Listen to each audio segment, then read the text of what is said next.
Assalamualaikum warahmatullahi wabarakatuh. Di bab yang kedua, ini kita belajar tentang sistem persamaan linear dua variabel.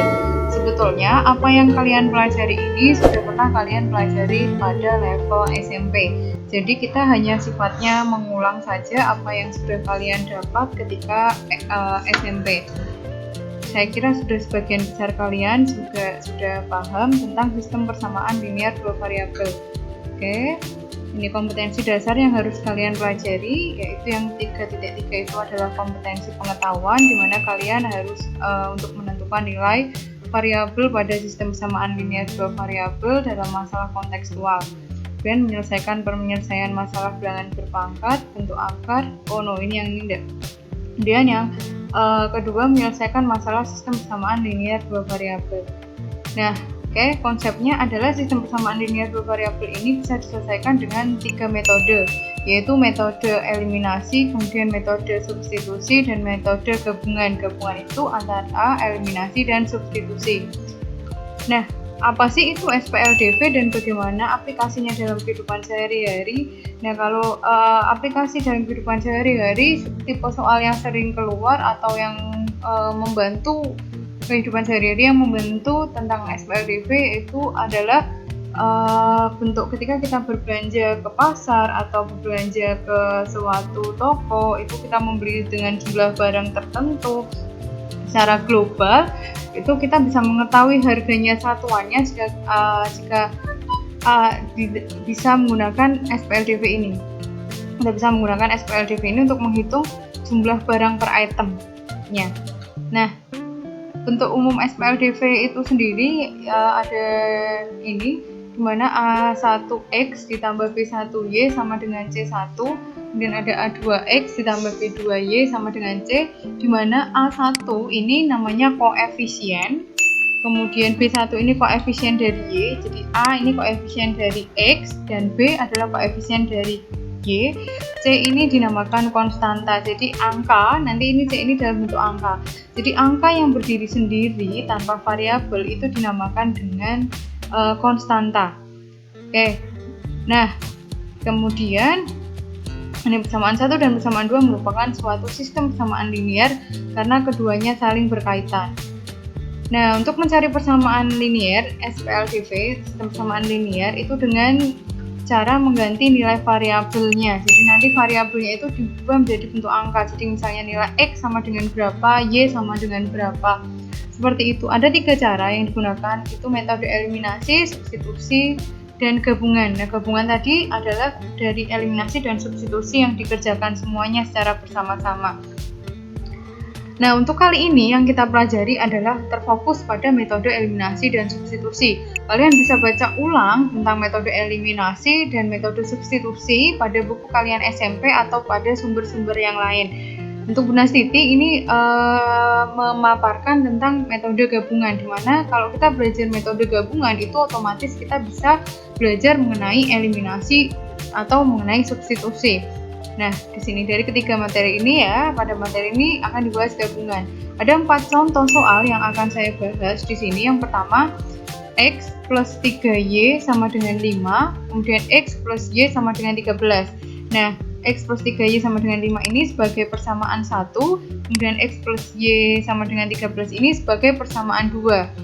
Langkah-langkah mengerjakannya, yang pertama kita mengeliminasi salah satu variabel. Sebetulnya kita bisa mengeliminasi variabel X atau variabel Y terlebih dahulu, mana yang kalian anggap mudah. Caranya seperti itu.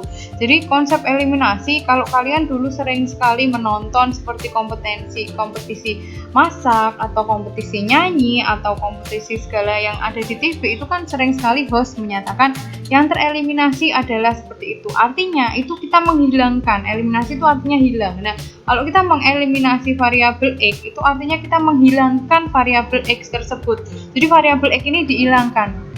Nah, namanya hilang itu berarti antara atas dan bawah atau koefisiennya, angkanya di sini koefisiennya itu harus sama. Jadi sebagai contoh, kalau misalnya kita punya persamaan satu variabel koefisien variabelnya variabel X itu koefisiennya 5 atau angka depannya X 5, maka persamaan 2 pun biar 5 ini bisa jadi 0 atau bisa jadi hilang, itu berarti persamaan 2 pun harus bernilai 5. ya. Semoga kalian paham. Jadi antara atas dan bawah yang akan dihilangkan itu harus sama. Fokusnya seperti itu. Nah, kita lihat di sini pada nomor 1 kita lihat ada X, kemudian ini ada X. Itu nilainya sama variabelnya, berarti kita bisa langsung hilang karena di depannya X itu sebetulnya ada angka 1. Jadi X ini bukan 0, di depannya angka X itu bukan 0, tapi di depannya angka X itu ada angka 1. Jadi ini karena ini udah otomatis kan 1 dikurangi 1 nilainya 0, jadi tidak ditulis lagi.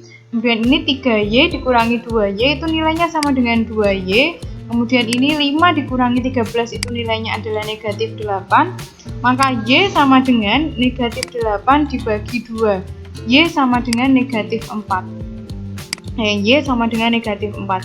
Nah, kita perolehlah satu nilai variabel. Jadi dengan cara menghilangkan satu variabel, kita memperoleh nilai yang lainnya. Nah, ketika kita sudah mendapatkan nilai Y sama dengan min 4, kita maka akan memasukkan atau mensubstitusikan si Y sama dengan min 4 ini ke persamaan 1 atau 2. Nah, pilih yang kalian anggap mudah.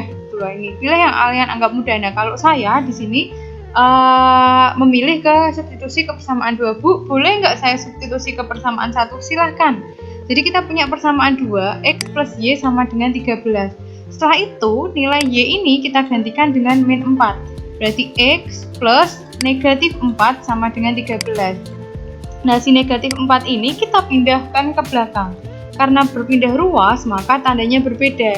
Yang ini awalnya negatif, yang ini menjadi positif. Maka nilai 13 plus 4 nilainya adalah 17. Jadi himpunannya adalah kita mulainya dari X, Y. Berarti X-nya 17 dan Y-nya min 4. Berarti 17, min 4.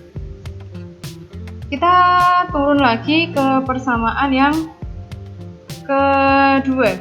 Persamaan yang kedua ada 5X plus 2Y sama dengan 2.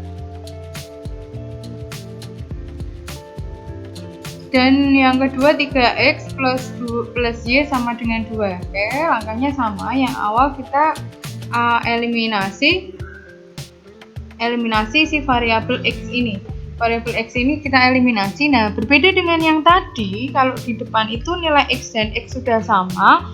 Kalau yang di kedua 5X dan 3X itu nilainya berbeda.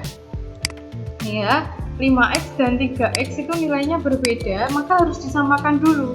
Nah, menyamakannya bagaimana? Nah, menyamakannya adalah dengan mengkalikan silang. Jadi yang atas ini 5 dikalikan dengan si koefisiennya yang di belakangnya, di bawahnya. Nah, terus si 3 itu yang di bawah itu dikalikan dengan koefisiennya yang di atas, dikalikan dengan 5. Tuh ya nih ya. Jadi kita silangkan, tapi kita fokus pada si variabel X-nya ini biar bisa hilang. Nah, karena dikalikan 3, semuanya dikalikan 3. Jadi yang dikalikan 3 bukan hanya si 5. Si 2 adik-adiknya juga ikut dikalikan dengan 3. Jadinya berarti 5 kali 3 itu 15X, kemudian 2 kali 3 itu 6Y, kemudian ini 2 kali 3 juga nilainya adalah 6. Nah, ini 3X dikalikan 5, 15X, Y kalikan 5, 5Y, 2 kalikan 5 nilainya 10. Karena 15 kurangi 15 hasilnya 0, tidak usah kita tulis. Kemudian 6 dikurangi 5Y, nilainya sama dengan Y. Kemudian 6 dikurangi 10, nilainya adalah negatif 4. Nah, tuh nih, ketika dikalikan, semuanya dikalikan dengan angka yang ditentukan. Nah, kemudian setelah itu, setelah ketemu nilai Y sama dengan min 4, itu sama dengan tadi, kita substitusi, pilih yang kalian anggap mudah. Nah, di sini saya memilih yang persamaan 2 lagi, 3X plus Y sama dengan 2. Nah, Y-nya sama dengan min 4, maka min 4-nya ini Y-nya kita ganti dengan min 4. 3 ditambah min 3X ditambah min 4 sama dengan 2. Min 4-nya kita pindah ke belakang menjadi plus, berarti 3X sama dengan 6, berarti X sama dengan 6 dibagi 3, nilai X sama dengan 2. Berarti himpunannya X, Y yaitu 2, min 4. Oke, semoga yang dari penjelasan nomor 1 dan 2 kita paham ya. Kita jalan lagi ke yang C, contoh yang C. 3X min Y sama dengan 5 dan X plus 3Y sama dengan 5. Nah, di sini variabel X-nya itu koefisiennya nilainya berbeda, sama dengan tadi. Kita kalikan silang, pada yang bawah, yang atas koefisiennya 3. Yang bawah koefisiennya 1. Nah, kita kalikan silang. Si 3 ini kita kalikan dengan yang ada di bawah. Berarti 3 kali 1. Yang sedangkan yang di bawah 1 kita kalikan dengan yang di atas. Kita kalikan dengan 3. Kemudian setelah itu ya sudah, semuanya harus kita kalikan. Jadi nilainya harus yang di atas semuanya dikalikan 1. Berarti 3x dikalikan 1 jadinya 3x. Kemudian y dikalikan 1. Berarti nilainya tetap min y karena bilangan dikalikan 1. Hasilnya adalah bilangan itu sendiri. Ini 5. Kemudian yang bawah x kali 3 jadinya 3x. 3y kali 3 jadinya 9y. 5 kali 3 jadinya 15. Ya, setelah itu 3 kurangi 3 itu nilainya sudah 0. Ini berarti min y kurangi 9y nilainya adalah min 10y. 5 kurangi 15 nilainya adalah negatif 10.